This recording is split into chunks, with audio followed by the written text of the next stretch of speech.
So what we did is we lowered it. Look down here, we added this new JP Cycles with the website we ordered it off from, but we got this new lowering shock. See if I can get a picture up inside here.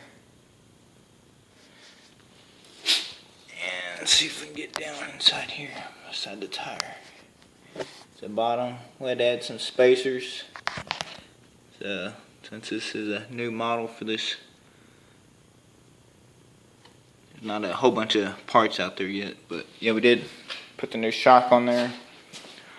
Also up here, we lowered the front end about 1 inch. Now this, it's real simple.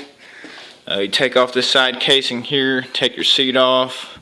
This back piece comes off here with 2 bolts. You got 2 bolts here on the peg. We took that off, and you can get in there. The bolt on the top of the shock. You can't see it real good from here, but that was the hardest one to get off. It had Loctite on there, and it took quite a bit of pressure to get it off.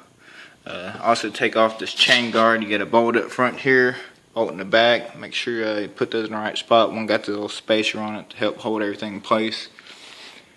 There's a view right there with the washers on the bottom. The bottom came off easy.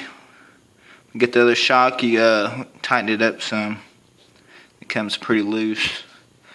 You put those on there. Hardest part's getting the washers to stay on while you're trying to put everything on there. On the front here, when you want to lower, you got a bolt right here on the fork. You got 2 Allen, one there and one there, Allen bolts. You loosen that up. We did one at a time, just measured it, make sure we had 1 inch exactly. Same thing on the other side. 2 Allen heads. Down in the front down here, it's hard to see. There's the other bottom bolt. Pretty easy job overall. Before we had the front lowered, it was still rideable, but you could tell the difference on the bottom. If you want to look underneath here, just lowering the 1 inch on the front, and it's pretty level. I said the back end probably dropped about 2 inches. Also, when you lower this, you have to shorten up your kickstand. I haven't got it painted all the way now. I just do some plasti dip on there. You can see from riding, plasti dip is coming off.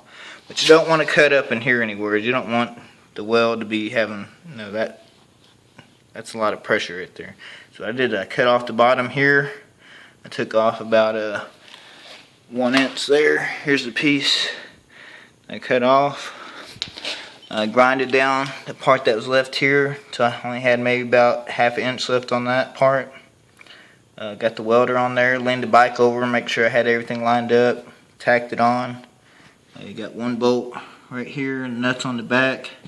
There's a spring also right here. It's easier if you have the kickstand up, you can take that spring and take the kickstand off, and you can finish welding everything up, grinding it, cleaning it, all that good stuff. Yeah, overall wasn't too bad. Yeah, we're probably gonna paint that red to match the rest of the bike. So yeah, overall, man, turned out pretty good. Easy job. If you have any questions, send me a comment and I'll be sure to help you. Thanks.